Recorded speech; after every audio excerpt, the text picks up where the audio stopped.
Hello and welcome to another tutorial on Microsoft Excel. My name is John Upanupong. Please, if you haven't subscribed to this channel, please do subscribe and also turn on the notification button so that you get my latest update. So today, we are going to calculate or learn how to calculate weighted mean or average.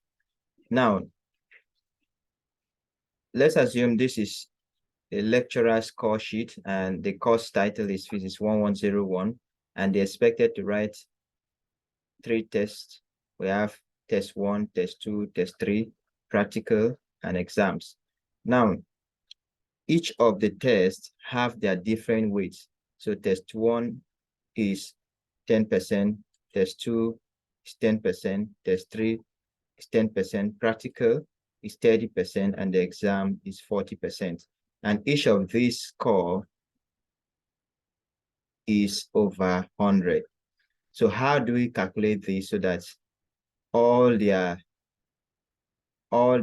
total score or their final score will be over 100 here instead of getting a very high value? So we are going to use weighted mean. We are going to use a formula called SUMPRODUCT.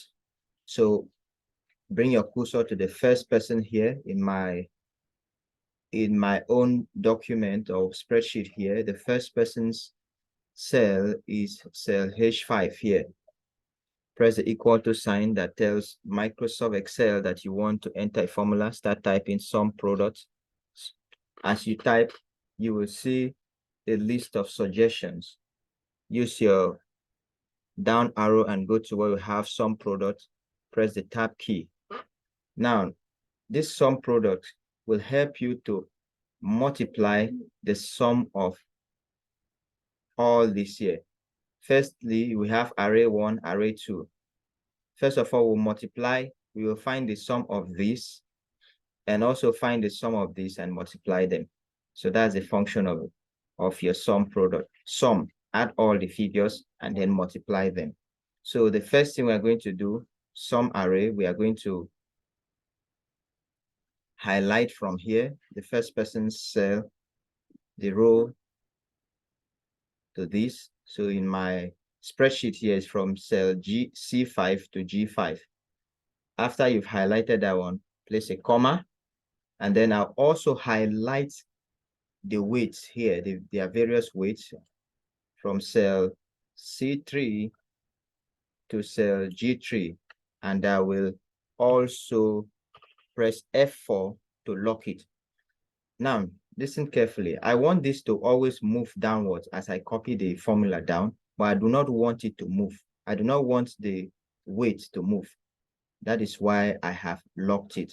Please, if you do not understand this aspect, go back to my video on absolute cell reference. This is an absolute cell reference, while this is a relative cell reference, because when this formula is copied down, it's going to change from C5 to C6, from G5 to G6, but this one will remain the same because I want each score to multiply by the values we have under the weights above. So I'll close my bracket and also put my slash here. Type sum. Sum appears. Press your tab key. And then I'll also highlight this weight again and press my F4. Close the bracket and press enter.